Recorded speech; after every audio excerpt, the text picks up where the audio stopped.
Bonjour, j'espère que vous allez bien. Cette vidéo va s'appuyer sur une autre vidéo de la docteure Anna, qui est une psychologue. Sa vidéo s'intitule Cet état d'esprit vous dispose au succès selon la recherche.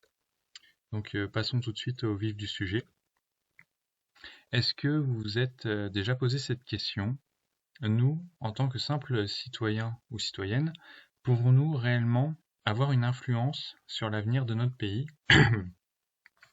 Dans cette vidéo, on va tenter de répondre à cette question, mais on va surtout s'intéresser à la seconde question.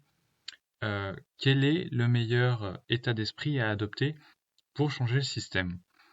Cette seconde question est intéressante parce que pour changer le système, il faut certainement changer des choses qui sont extérieures à nous et d'autres choses qui sont intérieures à nous.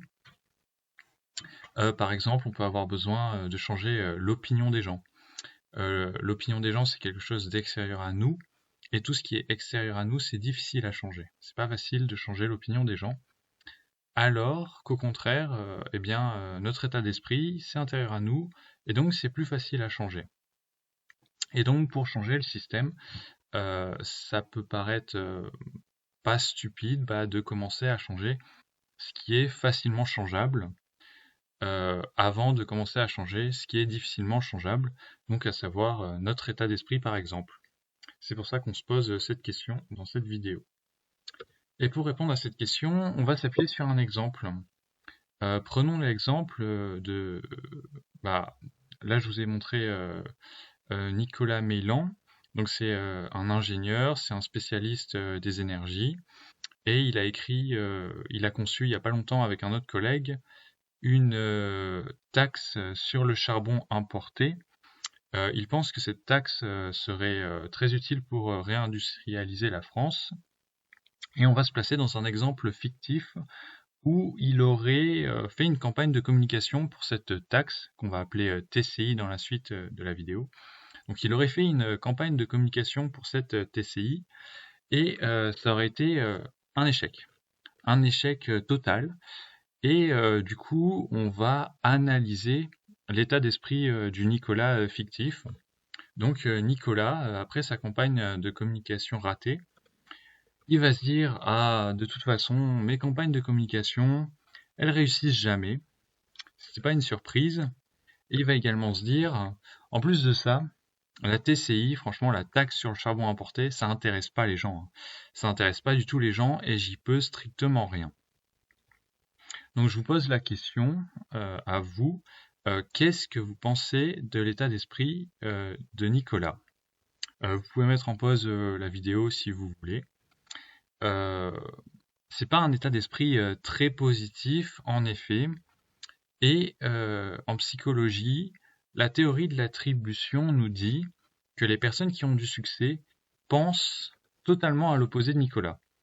C'est-à-dire que ces personnes-là, les personnes qui ont du succès, vont penser que leurs échecs ne sont pas durables. Donc, Nicolas, si on corrigeait son état d'esprit, au lieu de se dire que ses campagnes ne réussissent jamais, il devrait se dire: mes campagnes de communication n'ont pas réussi jusqu'à présent, mais ça peut changer dans le futur.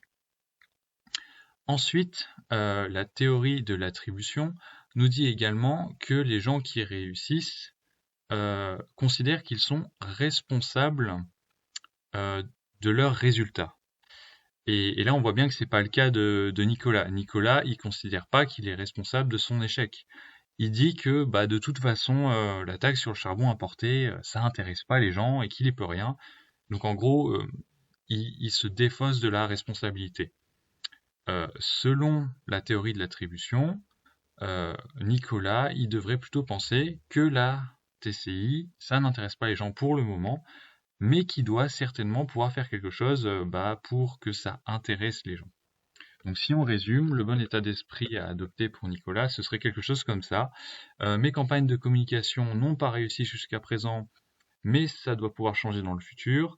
La taxe sur le charbon importé n'intéresse pas les gens pour le moment, mais je dois pouvoir faire en sorte que ça les intéresse. Maintenant, je vais parler d'un point très important. la théorie de l'attribution, la théorie de l'attribution, elle s'applique à l'état d'esprit, au mindset, et non à la réalité. C'est-à-dire que là, Nicolas, en fait, peut-être qu'il avait raison. Peut-être que la taxe sur le charbon importé, c'est un sujet ennuyeux, barbant. D'ailleurs, vous, est-ce que ça vous branche, la taxe sur le charbon importé? Voilà, ça paraît ennuyeux, ça paraît, je sais pas, l'économie, ça intéresse pas les gens. Peut-être que ça peut pas intéresser les gens. Et peut-être qu'il a raison, Nicolas. Peut-être qu'il y peut rien réellement.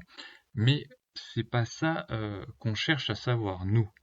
Je vous rappelle, nous, on essaye de savoir quel est le meilleur mindset, le meilleur état d'esprit à adopter rationnellement pour avoir le plus de chances d'avoir au succès, pour avoir le plus de chances d'avoir du succès, oui.